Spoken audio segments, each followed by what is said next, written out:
muchísimas gracias. Estamos con Horacio Medina, miembro de la Junta Administradora Ad hoc de Petróleos de Venezuela, designado el 30 de junio de 2020. Político, pero sobre todo podría explicarnos el papel del petróleo, del crudo, dentro de lo que está pasando en Venezuela en ese momento. Primero de todo, antes de hablar de la consulta popular, me gustaría hacer algunas preguntas económicas. Primero, don Horacio, ¿cómo está la situación de la producción de crudo en Venezuela? ¿Cuánto tiempo e inversiones, según usted, serían necesarios para relanzar la producción petrolera? Bueno, primero que nada, buenas tardes. Muchísimas gracias por esta oportunidad de conversar con usted y con todos los, bueno, con todo el auditorio que usted tiene allí. Bueno, básicamente podríamos decir lo siguiente. Desde el punto de vista de lo que ocurre hoy, la producción en Venezuela está alrededor de los 500.000 barriles por día. Puede ser que en un momento determinado hay la obligación de cerrar producción porque no hay espacio, almacenaje, pero en este momento que ya se abrió espacio porque salieron algunos barcos cargados, pues entonces en este momento la producción podría alcanzar, en el mejor de los casos, 550.000 o 600.000 barriles por día. Y básicamente crudo que tiene proveniente del oriente del país y que viene de las zonas tradicionales de crudo pesado y extrapesado de la faja, y un volumen de alrededor de unos 80.000 barriles de crudo liviano del norte de los estados Anzoátegui y Monaga. Esa es la realidad. Y si le sirve comparativamente para aquellos que puedan establecer algún tipo de relación, en el año 1998 la capacidad de producción de petróleo de Venezuela era 3.450.000 barriles por día, y la producción en ese momento era 3.250.000, porque ya estaba en funcionamiento un acuerdo OPEP para cerrar unos barriles, y por eso estaba cerrado. Pero si no estuviese el acuerdo, hubiésemos podido estar produciendo 3.450.000 barriles, que era lo que producíamos hasta el año 1997. Con relación a su pregunta de cuánto tiempo, bueno, depende a qué volumen quisiéramos llegar. Nosotros hemos estado trabajando en algunos planes que varían, pues, porque realmente no tenemos la información exacta de muchos campos. Tenemos algunas aproximaciones, tenemos algunos datos que hemos extraído de algunas páginas oficiales que ya no existen. Dar una cifra sobre, no sé si nos quedamos allí o ya. Sí. Dar una cifra sobre lo que me preguntaba de cuánto tiempo podríamos restablecer la producción. Es muy complicado porque no se tiene la información exacta a nivel de los yacimientos, técnicamente hablando. Tenemos algunas referencias que hemos obtenido de informes de algunas compañías que están en el país, y un referencial que hace 6 años ya sencillamente ese informe no se produce, que es un informe que hacía el Ministerio de Energía y Minas, o de Petróleo, ahora como se llama, que era el petróleo y otros datos estadísticos, se llama PODE. Allí estaba toda esa información. Sin embargo, eso ya no está disponible desde hace 6 años. Entonces Horacio, hemos hecho algunas estimaciones y yo... Perdone, según usted, ¿cuáles son o cuáles serían las necesidades más elementales en cuanto a mantenimiento del sistema de producción y extracción petrolera del país? Bueno, es que no, la verdad es que mira, para que puedan tener una idea, ahí eso es realmente una tierra arrasada, ahí no hay nada, ahí que hay que hacerlo prácticamente todo. O sea, es que cuando tú sacas la cuenta, tú te das cuenta, si tú en el norte de Monaga se están produciendo, no, Monaga y Anzoátegui, se producen 80.000 barriles diarios de crudo liviano y mediano.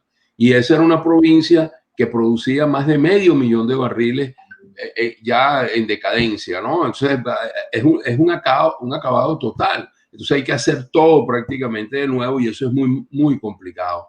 Yo solo te puedo decir que si hay un cambio en el modelo político de conducción del país, el 1 de enero, nosotros el 31 de diciembre del año 2021 podríamos haber incrementado la producción en el país en 500.000 barriles. Vale decir que si tomamos como punto de partida 550.000 barriles de este momento, podríamos llegar a 1.050.000, y con relativamente bajas inversiones, porque estaríamos haciendo muchas reparaciones y eliminando muchos cuellos de botella. Eso yo creo que son las prioridades para comenzar a optimizar la producción en el país. Pero la situación es tremendamente complicada. En occidente del país es mucho más difícil por la situación en el lago de Maracaibo y la verdad es que para describir esto necesitaría bastante tiempo y para que la gente lo pueda comprender mucho más, porque es una situación de devastación de tierra arrasada realmente difícil de asimilar. Usted es un experto del sector, pero también un analista. Y yo me permito hacer una pregunta desde un punto de vista europeo. La tendencia mundial europea es la creación y empleo de fuentes de energías verdes o limpias, como se llaman. ¿Tiene Venezuela oportunidades de recuperarse económicamente al tener las mayores reservas de crudo, pero no contar hasta la fecha, hasta el momento, de energías con energías verdes? Es decir, ¿cómo se prepara Venezuela y sus recursos para un posible cambio de la demanda de energías menos contaminantes del medio ambiente? Por supuesto, eso lo estamos teniendo en cuenta y el enfoque que estamos haciendo hacia la industria no es un enfoque solamente hacia los hidrocarburos, es un enfoque hacia una industria de energía, incluyendo también una porción importante del sector petroquímico. Y desde el punto de vista de las energías, nosotros ya habíamos comenzado esto en 1997, había un parque eólico en el estado Falcón que estaba comenzando en aquel momento, te estoy hablando de 1997, o sea, ya estaba la visión. Nosotros tenemos, además de petróleo, cantidades importantísimas de gas que podríamos considerar como el combustible de la transición, pero hay posibilidades de parques eólicos en el noroccidente del país y hay posibilidades de energía solar en el centro y en el oriente del país realmente importantes, muy importantes. Y eso también se está considerando. Obviamente que el punto de lanza, el motor para rescatar el aparato productivo nacional va a tener que ser los hidrocarburos en los primeros años, por lo menos a la vuelta de los 5, 6, 7 años. Nosotros estamos en la obligación de apostar al petróleo y al gas, pero en el paralelo vamos a comenzar a desarrollar esas energías alternativas. Y recuerda que desde el punto de vista hidroeléctrico tenemos un potencial también importante, lo cual también es un sector que debe ser recuperado, pero hay hidroelectricidad en una cantidad importante, más o menos el 70% del país se puede cubrir con hidroelectricidad y la otra alternativa, energía termoeléctrica o generación termoeléctrica que vendría por la parte del gas. Y hay muchas facilidades, te repito, para lo que es energía solar y energía eólica. Yo trabajo sobre Venezuela desde hace casi 15 años y entonces he visto también cómo los amigos, las personas que hablan conmigo han cambiado también su forma de pensar. Entonces me permito preguntarle, ¿aceptarían, según usted, porque se necesita inversión extranjera, los venezolanos una eventual privatización o semi-privatización de la empresa petrolera? Yo creo que no, aquí no hay lugar a pensamiento, no es que se aceptaríamos, es una obligación hacerlo. No hay ninguna alternativa adicional. Y así se está concibiendo básicamente todo lo que tenga que ver con el desarrollo en el sector de los hidrocarburos, lo que tenga que ver con el desarrollo en la parte minera del país, pues lo estamos haciendo en función de lo que es la inversión privada. Desde el punto de vista de los hidrocarburos, nosotros por supuesto estamos pensando conservar una empresa estatal muy reducida, muy concentrada en tareas específicas. Sencillamente por eso estamos ampliando el servicio de abrir los campos de producción y exploración al capital privado, abrir la refinación al capital privado, abrir el mercado nacional de distribución de combustible al capital privado. En fin, hay una conciencia clara de que no hay elección. Es obligante hacerlo porque no hay otra forma de lograrlo. O sea que hay un cambio realmente importante en esa aproximación porque las circunstancias obligan a que sea así.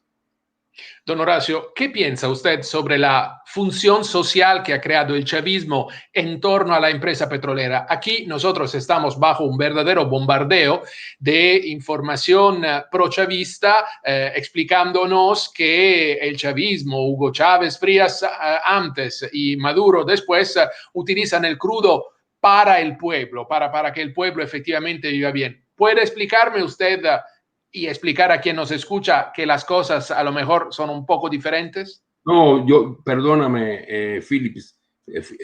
Alberto. Alberto. Es más fácil. Alberto, discúlpame, no voy a ir contradictorio. No es que sea un poco diferente, es que es absolutamente falso, totalmente falso. De hecho, tú tienes que entender que Venezuela es un país que produce cero volumen de gasolina en este momento. O sea, el deterioro es absoluto y total. No hay ninguna posibilidad de que eso ocurra. Y el aparato productivo, el Estado venezolano no depende en absoluto de los ingresos petroleros, porque los ingresos petroleros son insignificantes en relación a esto. Y eso es lo que ha traído como consecuencia que tú tengas una hiperinflación constante, que tengas un Producto Interno Bruto que ha perdido el 90% en los últimos 5 años de su valor, y la situación en Venezuela es una situación de catástrofe humanitaria. O sea, eso no es cierto, nunca ha sido cierto. El petróleo se utilizó y lo utilizó Hugo Chávez, comenzando por allí, para financiar un proyecto ideológico y político en América Latina, en la zona del Caribe y en el mundo en general. Comprar muchas conciencias y apoyos que necesitaba para llevar adelante su proyecto político. Por eso destruyó, por eso despidió en 2002 23.000 trabajadores de Petróleos de Venezuela, técnicos de altísima calificación y personal técnico administrativo importante, incluso mano de obra especializada. Después de eso jamás PDVSA se pudo recuperar y solamente sobrevivió por una razón fundamental que hay que tenerlo presente. Fue el aumento sostenido de los precios hasta el año 2014. Con precios elevados, el mejor, como decía Rockefeller, el mejor negocio del mundo es el petróleo y el segundo mejor negocio del mundo es el petróleo mal administrado. Y eso es la realidad. Allí se ocultaron muchas cosas por eso.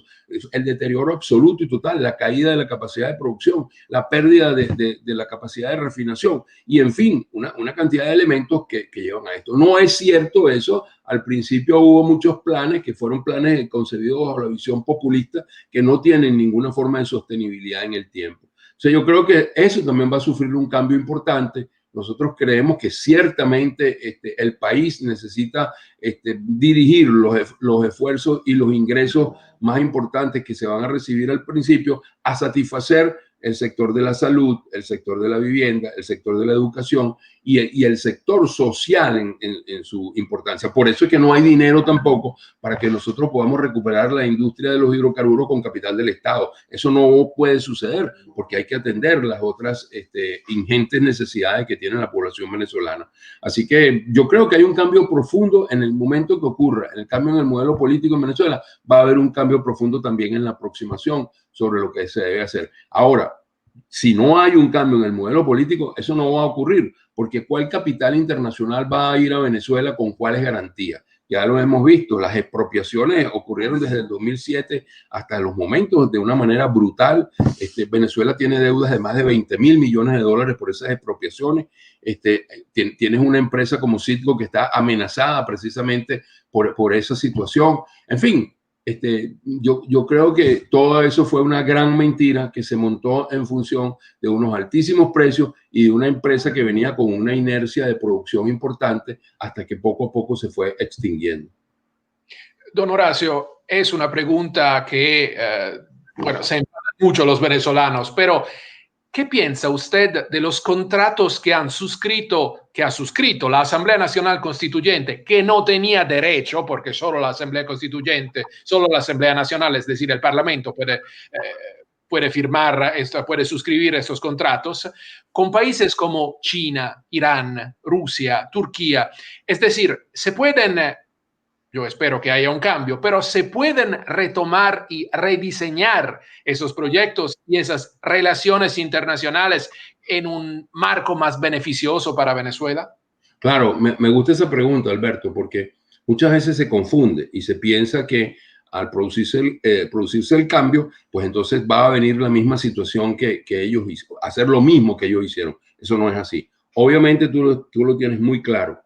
Todos esos convenios que se firmaron fuera de la aprobación de la Asamblea Nacional, la legítima Asamblea Nacional, están fuera de la Constitución. Por lo tanto, no son legítimos ni deberían ser reconocidos. ¿Cuál es la actitud? la actitud es revisarlo bajo el marco constitucional y bajo lo que significa el win-win, el ganar-ganar, el poner esos proyectos en el debido momento. Y yo creo que no hay ningún tipo de restricción que nosotros estemos establecidos, ni de manera mental, ni de manera legal, ni de manera constitucional, ni de manera política, para no sentarnos a revisarlo. Aquellos que puedan ser revisados y adaptados dentro del marco constitucional, pues por supuesto van a continuar. Aquellos que definitivamente se han convertido en un saqueo del patrimonio nacional, pues tendrán que ser cancelados porque realmente nunca existieron, porque nunca fueron firmados bajo el marco constitucional. Así que aquí la situación es de apertura, de comprensión, pero también teniendo claro que están fuera del marco constitucional aquellos que no pasaron por la Asamblea Nacional. Y eso han sido advertidos en más de una oportunidad quienes los han firmado. En más de una oportunidad se ha advertido eso. Y usted tiene la impresión, nosotros desde afuera tenemos la impresión que Rusia tiene una idea de desarrollo político, de influencia, de injerencia diferente. China nos parece que está más interesada en el dinero, en el intercambio comercial, en el land grabbing, en el trabajo económico. Y entonces, ¿usted cree que se podría trabajar, hablar más con China que con Rusia en un futuro, esperamos, próximo? Yo creo que podría hablarse con cualquiera de las dos o con las dos. Yo tengo la experiencia cuando estábamos con los convenios operativos. Yo tuve oportunidad de trabajar con convenios operativos de las empresas chinas, CNPC, y yo creo que definitivamente, salvo algunas prácticas operacionales que tienen una aproximación diferente, pues por supuesto podíamos hacerlo y de hecho ellos lo hacen. O sea, no es ningún secreto. Y con la parte, los rusos tienen una experiencia realmente importante en el área de crudos pesados y también la tienen en gas. Yo creo que la injerencia política no es la que definitivamente impera su gran voracidad por los negocios, su gran voracidad por la venta de armamento, que es una de las fuentes importantes que han tenido, y además de esto por su voracidad por obtener el oro y otros minerales. Yo creo que cuando cambia el modelo político, podemos llegar a una posición de respeto desde el punto de vista comercial y establecer las mejores relaciones posibles dentro del marco constitucional y con el debido respeto hacia lo que tiene que ver el aspecto comercial. Yo no veo que exista ningún impedimento de que eso ocurra y yo creo que hay la mayor disposición para hacerlo así. Pero tu aproximación es cierta. Desde el punto de vista político hay una inclinación mucho más marcada por las empresas rusas y por el gobierno ruso que lo que tiene el gobierno chino y las empresas chinas. Ahora, un par de preguntas, muchísimas gracias porque usted es muy claro, un par de preguntas sin ánimo de ofender, diría. No. ¿Qué finalidad tiene la consulta popular que promueve la Asamblea Nacional de Juan Guaidó? Es decir, desde afuera nos parece que efectivamente sí, es algo muy bonito, pero las armas las tiene el chavismo, el poder, el control del territorio lo tiene el chavismo. ¿Qué puede hacer simplemente con una consulta popular online la oposición venezolana, el pueblo venezolano? Bueno, mira, hay un presidente venezolano que dijo hace muchos años que las Fuerzas Armadas apoyan a un gobierno hasta que dejan de hacerlo. Yo no creo que eso es lo que está muy pertinente en este momento. Ciertamente, Nicolás Maduro y el régimen de Maduro se mantienen en el poder por el apoyo que tiene de la soldadesca. Yo creo que está sentado sobre las bayonetas, ¿no? Y eso tiene un riesgo siempre que está perennemente allí presente. No es cierto, ya yo creo que queda evidenciado que Maduro no tiene pueblo que lo respalde. Es algo así como aquella fábula del rey está desnudo, ya no hay traje que lo proteja. Todo el mundo quedó claro en lo que ocurrió el 6 de diciembre. Y bueno, ¿para qué es la consulta popular? Bueno, yo creo que la consulta popular tiene varios mensajes importantes. Lo primero es que obviamente nosotros no estamos esperando de ninguna manera que el régimen de Maduro acate el efecto vinculante que está establecido en la Constitución, porque lo único que ha hecho durante los últimos 6 años y lo único que ha ocurrido en los últimos 10 años del régimen chavista madurista es la violación constante y sistemática de la Constitución. De modo que no vemos que vaya a haber ningún cambio en esta consulta popular, que en el artículo 70, y lo pueden revisar, lo establece claramente. Pero sin embargo, sí hay una manifestación de los ciudadanos de una manera clara e inequívoca sobre la necesidad de salir del régimen de Maduro y de buscar al final del día, que eso es lo que queremos, unas elecciones presidenciales, yo diría unas elecciones generales, que incluya la asamblea, que incluya a los gobernadores, que incluya todo, unas elecciones generales que sean claras, transparentes y apegadas al marco constitucional y al marco legal que se requiere para que se garantice la transparencia. Eso es lo que al final del día es, y eso es lo que se pide en la pregunta número 1. La pregunta número 2, hay un rechazo allí ya explícito a las elecciones del 6 de diciembre, a las fraudulentas elecciones, que ya ocurrió. Ese rechazo ocurrió. Lo que vamos a hacer aquí es ratificar ese rechazo con la segunda pregunta. Y la tercera pregunta, que creo que tiene un elemento muy importante, que busca confluir en algo. Yo creo que estamos claros, y esto es algo que hay que decirlo una y otra vez, nosotros solos no podemos.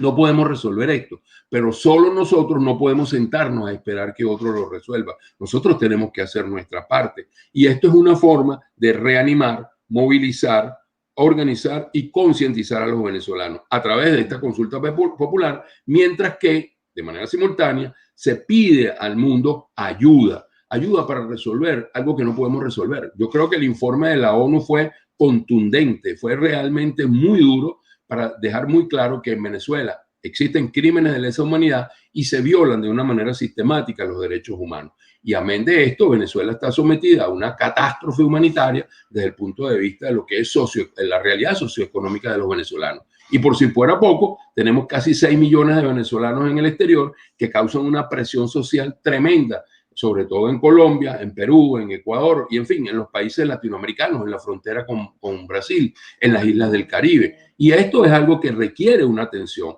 ¿Y qué significa la consulta popular? Expresar eso de una manera contundente, empoderar a la Asamblea Nacional, que sigue siendo la Asamblea Nacional, porque lo que ocurrió no está dentro del marco constitucional, y entonces empoderarla para que acuda a esas instituciones internacionales que siguen reconociéndola para pedir la ayuda. Ahora, mucha gente dice, bueno, pero es que esos organismos internacionales no van a ayudar, eso nunca ocurre.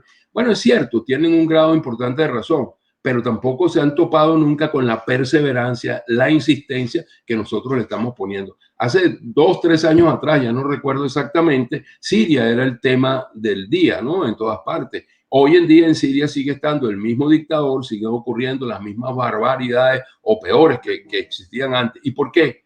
Bueno, porque nadie habla de Siria, porque la oposición en Siria no ha tenido la fuerza, no porque no la quieran tener, sino porque no pudieron hacerlo para seguir presentes en el escenario mundial. Y eso para nosotros es una cuestión de vida o muerte, mantenernos en eso, y la consulta popular es un instrumento para eso. Además de, como te dije anteriormente, para movilizar, organizar y concientizar a los venezolanos en que esta lucha debe seguir adelante, que nosotros tenemos que seguir luchando, mientras que al mismo tiempo le gritamos al mundo, solo no podemos y necesitamos ayuda.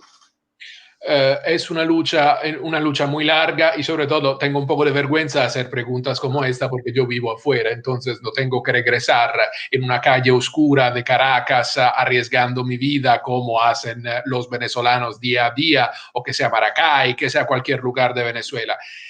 Pero a partir del 5 de enero del próximo año, Guaidó deberá entregar la Asamblea Nacional a los parlamentarios elegidos el 6 de diciembre por el chavismo.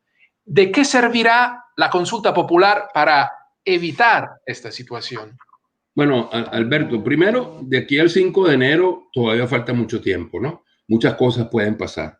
Recuerda que en política una noche es una eternidad, nadie sabe, ¿no? Entonces eso es lo primero. Lo segundo es que, como dicen los amigos colombianos, qué pena con usted, pero no voy a estar de acuerdo contigo. Yo creo que no hay que entregarle nada a nadie, porque hay una razón fundamental. Y tenemos que estar claros en esto. ¿Dónde comenzó esta mala película de violaciones? En 1917, en el año 2017, se empeñaron en aprobar desde todo punto de vista, violando la Constitución, una Asamblea Nacional Constituyente, y la impusieron. Hubo una protesta, todos tienen que recordar, una consulta también que se le hizo a los ciudadanos el 16 de julio del 2017, donde los venezolanos rechazaron de manera categórica esa Asamblea Nacional Constituyente. De cualquier modo, la impusieron, pero a nivel internacional estaba ya el alerta de que esa no era una Asamblea Nacional Constituyente legítima, porque había violado los preceptos constitucionales para poder ser convocada. y eso ayudó en mucho. ¿Qué pasó después? Ellos insistieron y con esa absolutamente inconstitucional Asamblea Nacional Constituyente convocaron, violando la ley, porque ellos no, esa asamblea no tiene la probidad para hacer eso, llamaron a un proceso electoral presidencial el 20 de mayo de 2018.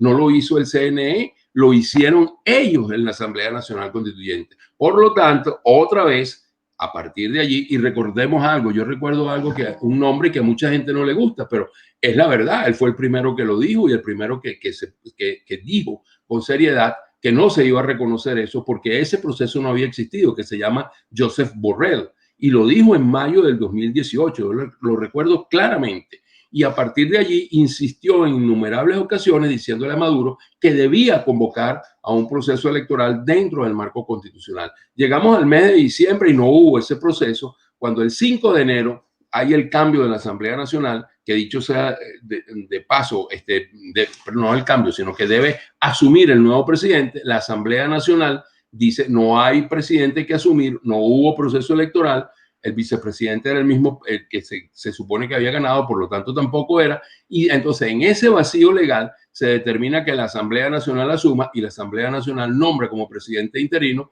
al presidente de la Asamblea Nacional, que es Juan Guaidó, dentro del marco absolutamente constitucional. A partir de allí hubo el reconocimiento de unos 60 países y de muchas instancias internacionales. Y eso es lo que nos mantiene. No se ha restaurado esa rotura del hilo constitucional, porque no han habido elecciones presidenciales legítimas. Entonces no hay presidente. Y estas elecciones de esa Asamblea Nacional de que ocurrió el 6 de diciembre está fuera de la Constitución también. O sea que tampoco ocurrieron. O sea, no hay a quién entregarle, porque no se le puede entregar a algo, a un ente que no existe, porque no se hizo las elecciones dentro del marco constitucional. Así que aquí no hay continuidad administrativa, aquí hay una continuidad constitucional, porque sigue dentro del marco constitucional y se sigue demandando lo mismo, elecciones presidenciales justas, libres y transparentes, que no han ocurrido. Entonces, yo creo que esa es una aproximación distinta y es por eso, además, que estas elecciones fraudulentas del 6 de diciembre han sido rechazadas prácticamente por unanimidad por todos los estados democráticos del mundo. O sea, el grupo de contacto, la Unión Europea, la OEA, países como Colombia, Estados Unidos, Francia, muchísimos países que han dicho que no van a reconocer esas elecciones porque fueron fraudulentas. Entonces, no hay forma de entregar. ¿Qué va a ocurrir? Bueno, va a haber un cisma político. Ciertamente el régimen podría arreciar con la represión. No sabemos qué va a pasar. Por eso yo te digo que hay que esperar a ver cómo se va desarrollando esto en los próximos días. Usted habló de Josep Borrell, que es prácticamente, para quien nos escucha, el superministro de Asuntos Exteriores de toda la Unión Europea. Y efectivamente ha criticado las elecciones, ha criticado a Maduro varias veces, pero después vamos a ver lo que ha pasado con Delcy Rodríguez, que aterriza sin ningún problema en Madrid, se encuentra con un ministro y nadie dice nada en contra, no pasa nada con España. Entonces, ¿es razonable, según usted, esperar que organismos internacionales como la ONU, la OTAN, la Unión Europea, el Departamento de Estado de Estados Unidos hagan algo por la herida democracia venezolana? Bueno, justo es lo que yo trato de decirte. Lo que no podemos hacer es sentarnos a esperar. Tenemos que presionar y cada vez más y con mecanismos cada vez más fuertes, porque no hay otra forma. ¿Cómo hacemos nosotros, los venezolanos, desarmados, sin espíritu guerrerista, sin nada, nada, no saber nada sobre esa forma, con un espíritu absolutamente democrático y dentro del marco constitucional para confrontar a grupos armados, a grupos terroristas como la FARC, el ELN, que todo el mundo sabe que están presentes en Venezuela y apoyando al régimen de Maduro? ¿Cómo hacemos para unas Fuerzas Armadas Nacionales Bolivarianas absolutamente corrompidas, una Guardia Nacional dentro de ellas también, unas fuerzas policiales como la Policía Nacional Bolivariana y sus fuerzas de acciones especiales que ya han sido denunciadas y que están catalogadas como asesinos, como gente que desaparece a personas y asesina, a justicia. Entonces, ¿cómo hacemos los venezolanos para afrontar eso si no recibimos el apoyo internacional? Y es por eso que no nos hemos quedado sentados, es por eso que no nos vamos a sentar a esperar y es por eso que nos mantenemos en lucha perenne y constante hasta que se logre. Porque no hay otra alternativa, no tenemos ninguna alternativa porque solo no podemos lograrlo. Para terminar, una de las preguntas que la gente me está enviando por WhatsApp es, aunque tiene sentido convocar, por ejemplo, a marchas pacíficas, aunque pacíficas en Venezuela hoy en día, sabiendo que teniendo en cuenta que la gente, por ejemplo, tiene miedo al COVID y ya tiene que hacer colas para comer, sobrevivir, hacer también correr el riesgo de enfermarse en un país con una situación tan complicada como Venezuela es un riesgo más y la gente se harta, se cansa, simplemente no puede. Sí, ciertamente la pandemia frenó un proceso que venía creciendo ya en enero y febrero del año pasado de protestas constantes. Lo frenó, pero no lo impidió. Si tú revisas al Observatorio Venezolano que ha estado siguiendo ese procedimiento, tú todos los días encuentras muchísimas protestas en el país por servicios públicos. No hay agua, no hay luz, no hay gasolina, no hay servicio público, no hay comida, no hay medicina, no hay atención en los hospitales. Todos los días la gente protesta por algo porque esa es su realidad social en este momento. Entonces, todos los días se sigue protestando. No se sabe internacionalmente de la forma como se sabría por qué. Porque recuerden aquella frase que decía hegemonía comunicacional. Los medios de comunicación están absolutamente tomados, salvo algunas honrosas excepciones. Pero tú no puedes ir a una emisora de radio a poner una denuncia, no puedes ir a un canal de televisión, no lo permiten, no es posible, porque están amenazados, están coaccionados y están, lo peor, autocensurados.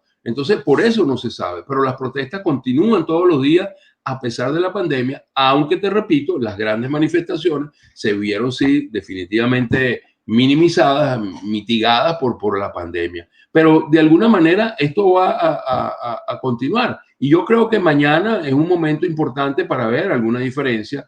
El régimen de Maduro, por supuesto, para tratar de sabotear lo que debe ocurrir con la fase presencial de la consulta popular, que es mañana, 12 de diciembre, en todo el mundo, particularmente en Venezuela, ya llamó a todos sus diputados que no sacaron 20%, según las cifras oficiales, llegaron a 30%, y él considera que fue un grandísimo éxito que hayan logrado eso, porque lograron el 70% de los puestos en la Asamblea Nacional de su partido, más lo que son los aliados, solamente dejaron una participación ínfima para algunas personas que igualmente están colaborando con el régimen. Entonces va a haber mañana otra oportunidad de ver qué va a ocurrir cuando los venezolanos salgan a manifestarse en su consulta popular y ellos salgan a celebrar una victoria que no es tal y que no existe de unos supuestos diputados que no son tal y no son legítimos de la Asamblea Nacional. Así que yo creo que hay que hacer seguimiento, como te dije, Alberto, y tú me pediste que te llamara así, Alberto, creo que hay que hacer un seguimiento cercano, por eso yo acepto y aceptaré siempre las invitaciones, porque yo creo que hay que mantener informada a la gente afuera, porque los canales normales de información no están funcionando y en Venezuela no funcionan. Horacio Medina, terminamos con un poco de esperanza. Hay chavistas fanáticos, chavistas que os odian y hay personas que no están de acuerdo con el desarrollo del chavismo, con el desarrollo del sistema, con la transformación de un sistema en régimen y cleptocracia. Entonces, ¿qué le diría a usted a los venezolanos que estando en Venezuela todavía no han participado en la consulta popular? Yo los invitaría a participar, invitaría inclusive aún a aquellos que siguen pensando en el chavismo, pero que no se han corrompido y que son unas víctimas adicionales y que fueron coaccionados, chantajeados y obligados de muchas maneras a participar en ese proceso. La consulta popular para ellos es una forma de protestar. Y te digo más, yo no tendría ningún problema, nunca lo he tenido, en sentarme a conversar con alguien que tenga que piense de una manera diferente a mi forma de pensar. Al contrario, yo creo que esos puntos de encuentro no son para tener la razón, son para encontrar la razón. Lo que yo no podría hacer es tratar de sentarme a conversar con personajes como Diosdado Cabello, como Tarek El Aizami, como Rafael Ramírez, personas que están claramente señaladas de hechos de corrupción y hechos inclusive involucrados en crímenes de lesa humanidad. Ahí no, pero con el chavismo de base, con muchos, yo soy un defensor a ultranza, te lo digo, de un par de sindicalistas que están presos del sector petrolero y siempre estuvieron al lado del chavismo, pero han estado valientemente dando información y han sido perseguidos y acosados y acusados ahora de terrorismo. Hay que defenderlos. A mí no me importa si son del chavismo. Se les está violentando un derecho fundamental y yo sé que a la larga nosotros podríamos trabajar con ellos. Lo que no pueden trabajar con ellos son los del régimen porque no acepta que nadie tenga una posición diferente. Así que yo sí creo que hay todavía un espacio para que los venezolanos nos reencontremos. El problema está en que tenemos que salir de un régimen forajido que está en el poder y que solo no puede. Horacio Medina, muchísimas gracias. No, gracias a ti por esta oportunidad y que me das y quedo siempre a la orden cuando tú creas pertinente.